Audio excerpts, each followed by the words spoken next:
Thank you very much. Thank you very much, and the Moshiach now.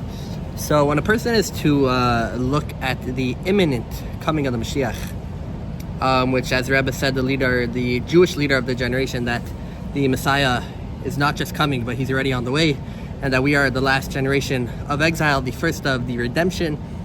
So, the natural first response is the question, what changes? What is different exactly?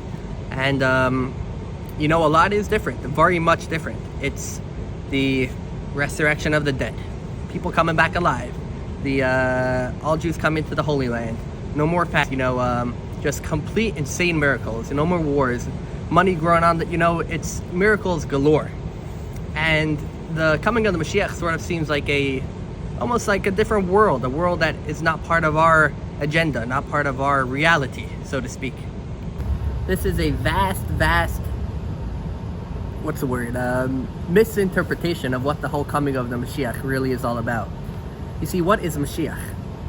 It says in the Medrash that Mashiach is the point of creation. God made the world not just as a little play, fun thing, but for a purpose. God made the world so that us physical human beings should be able to make this world a godly, holy world as we are. As it says in the Medrash, that God made this world to have a dira b'tachtenim, that this world should be a home for God. God should be home in this world. And as the Rebbe, King Moshiach, points out so articulately, that the word geila, which is the word for exile, the Hebrew word for exile, and as we know in Judaism, the importance of every single letter, the word geila, which is exile in Hebrew, is the same exact letters as the word geula, which means redemption. And why would that be? That would be because inherent in the exile, we're only here for a goal. We're here for a purpose, and that purpose is to make this world a godly, holy world. We're here and we've been on this goal, we've been on this mission since day one, since our forefather Abraham, and before that. And now, this is the point that I'm getting to.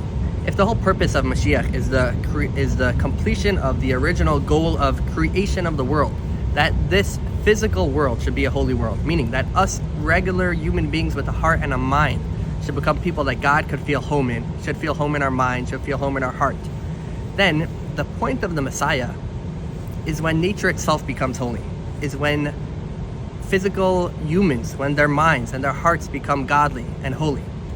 So the point of the Messiah is obviously, yes, when the Messiah comes, godliness will be revealed to the fullest amount. So there will be miracles and there will be a breaking of nature.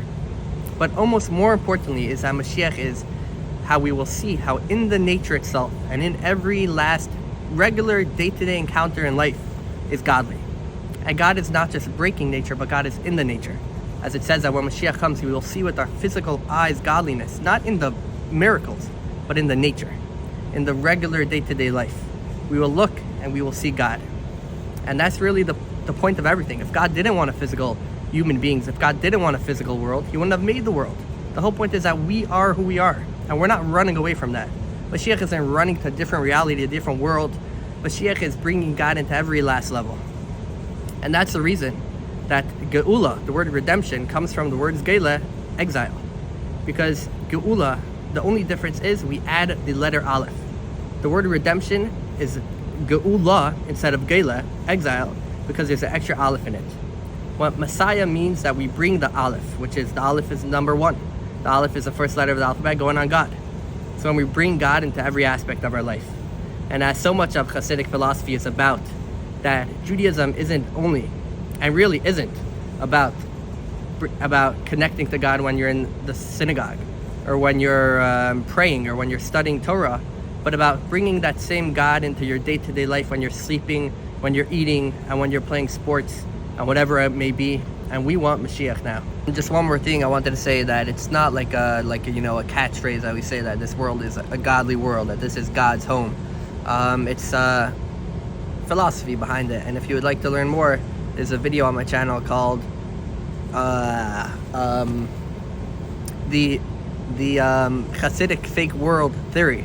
The Hasidic fake world theory. We're already at 130,000 views, and I'd like to get it to 770 million before the weekend. So please go and watch it. We want Moshiach now.